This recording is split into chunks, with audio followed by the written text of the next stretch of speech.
confusion that Orientalists such as William Jones felt, they decided to postulate a kind of that there had been a degeneration or a fall from an original language, originally pure languages and religions. So they really set out to reform the existing languages by recodifying them, giving them back their grammars, etc., etc. And one of the first places was John Gilchrist Seminary in Fort William in Calcutta. Now, the result of all of this activity over almost a period of 100 years or so was the creation of separate languages along religious lines. So, and I'm cutting short a huge area of study here. So Hindi became the language for Hindus, Urdu for Muslims, and this was done by taking out, so in the creation of Hindi, Arabic, Persian words were taken out, systematically removed, and the language kind of becomes a more Hindufied language, and the same for Urdu. Sanskrit was taken out.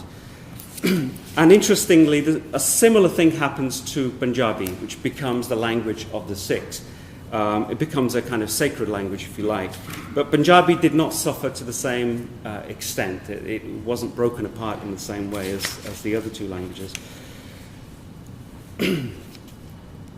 And, this becomes the basis. Now, these languages then institutionalized through Anglo-vernacular schools and, internalized through the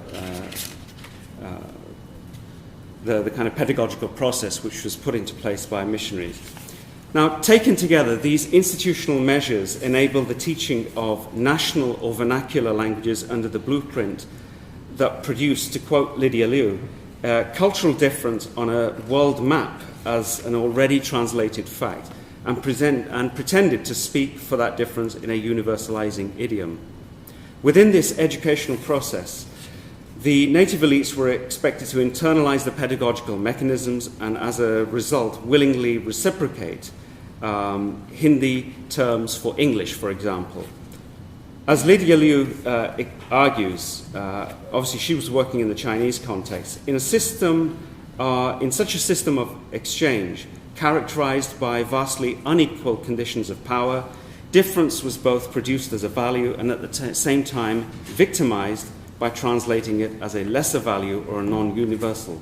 For example, the word religion is upheld by the English as a signifier denoting civilization, morality, and the good, but within the colonial economy of exchange, indigenous equivalents such as dharma or even the term Hindu itself are already devalued as signifiers of lack, because religion has been postulated already by Orientalists and missionaries that as something that may have existed in India but had to be recovered and reformed and revived through the process of improvement, reform, and modernization.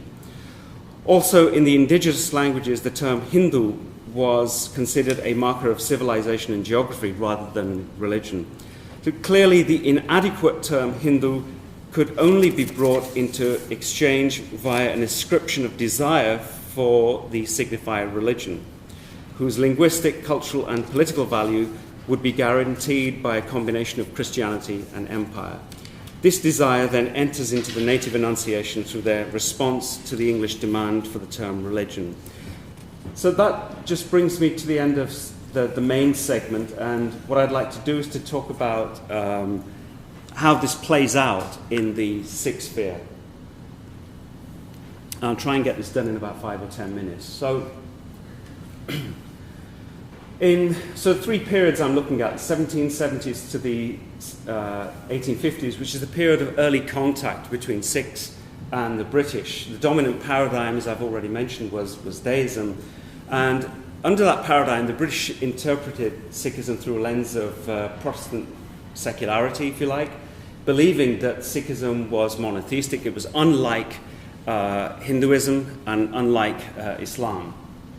That the central scripture, the Guru Granth Sahib, was deist in its ideological tone, and that helped the British to kind of fit the Sikhs into their martial race ideology, as a kind of monolingual, monotheistic kind of people that also believed in sort of martial values. Now, that particular deist paradigm was prevalent for about 90 years or so. By the 1860s, though, the dominant paradigm had shifted towards Anglicanism. And the first English translation of the scripture comes out in 1877 by a German scholar called Ernest Trump. And what this particular translation did was to literally overturn overnight a 100-year image that the British had kind of fostered, and actually that the Sikhs had allowed the British to foster it as well. Within his interpretation, Sikhism is actually produced as a lie. He overturns the whole thing. So he finds no systematic concepts in Sikh scripture. There's no personal concept of God. The supreme unity, even though there is a numeral 1 at the very beginning of the Sikh scripture, this one is not the one of monotheism, but is akin more to the illogical one of pantheism. And what he effectively does is displace the discourse on what Sikhism is into the domain of onto-theology or political theology. It's very interesting, but the way he writes the preface to his translation creates the conceptual vocabulary for the elites to copy, to mimic, and they just have not been able to get out of that vocabulary literally to this day. It's interesting. Trump is vilified over and over again, yet they've adopted, the very categories that he used. So what he says is there's no proof for God's existence in the Guru Granth, and therefore no basis for any discourse on autonomy or government. So this gives rise to this notion, to the activity of the Singh Sabha, the reformist movements. They set about recodifying the Punjabi language, restructuring it through scriptural commentaries. And commentary is the main medium here, and I'm glad that Torsten kind of emphasized that in his own talk here. Within these commentaries, the commentaries are all written in modern Punjabi. And what they do is they redefine the meaning of key Sikh concepts, but by importing things like the proofs for God's existence. Now, they don't talk about these proofs as such, but they are coming in a very clear and systematic manner. And the clearest way they happen is in the commentaries by scholars such as Bhaivir Singh, Tejas Singh, Khan Singh Nabha, and Jodh Singh. These are enormous volumes, going to 10, 12 volumes of scriptural commentary. But they all begin with this desire to prove that God exists, and it's a certain kind of God. And this, so the Punjabi language material, the commentaries are paralleled by English language books and translations at the same time. One of the key scholars at that time was Max Arthur McAuliffe. He was actually working with some of these Singh Sabha scholars to reformulate the ideology of Sikhism, as it were. So what are the effects of this reformist process? Effectively, it redefined what is God, redefined the term God in the Sikh context. But at the same time, it brought God into the domain of existence, albeit as the kind of supreme entity. Nevertheless, he's still brought into secular time and into the world that we all share. In other words, God is measured and calculated, and it becomes a God that can be represented over and over again. It can be used by priests, by scholars, and politicians for their various purposes. And that's exactly what happens in the next 30 or 40 years. So, again, just continuing on this, the commentaries actually initiate a brand new standpoint for the Sikhs. For the first time, we begin to see this distinction between religious time and secular time, and the emergence of a modern self-consciousness, which is based not on the way that the idea of the self in the scripture itself, but on antagonisms. It's very, very modern. And there is a definitive separation between God, man, and world. And we see this most clearly in this 1932 text by Jodh, which is called Gurmat Nirnay. So Jodh organizes his particular commentary with these chapters. The chapter begins with Akal Purkh. It's a commentary on God, then the world. That's the second chapter, and then the commentary on man, and then the Word. So it's mimicking Christian theology, and it's in fact taking what is effectively a Kantian framework and replicating it in the Sikh context. Now, what was the effect of all of this? Basically, these commentaries were absorbed into the missionary colleges. They were used to train itinerant preachers, the Pracharaks. They also entered into the university frameworks, into the new universities, the Guru Nanak University, which came online in 1969, and the other university, Punjabi University, Patiala. Now, interestingly, these two universities are also, their names are separated by religion and by language. So you see the two kind of emphases here from the colonial era. And they produce numerous Sikh scholars who replicate both in Punjabi and in English this translatology. Now, perhaps the most important thing that it produced was that it institutionalized the way that Sikhs ought to behave, and also intellectual discourse. And the key document here is the Sikh Code of Conduct, which comes about in 1951. The final version came out in 1954, which centralizes the way Sikhs should behave.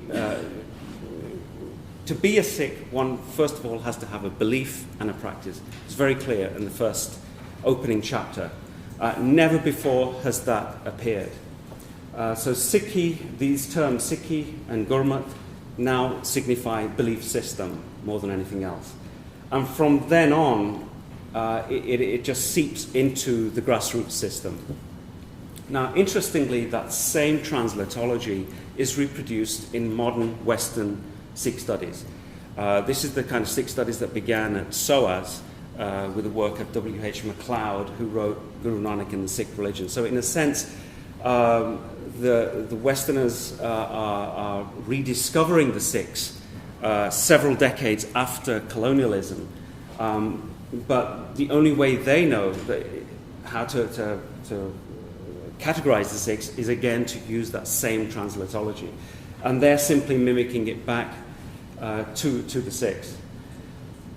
So the broader implications of this post-colonial translatology is that it provides an entry into the world religions framework where Sikhism is routinely repeated as the world's fifth largest religion.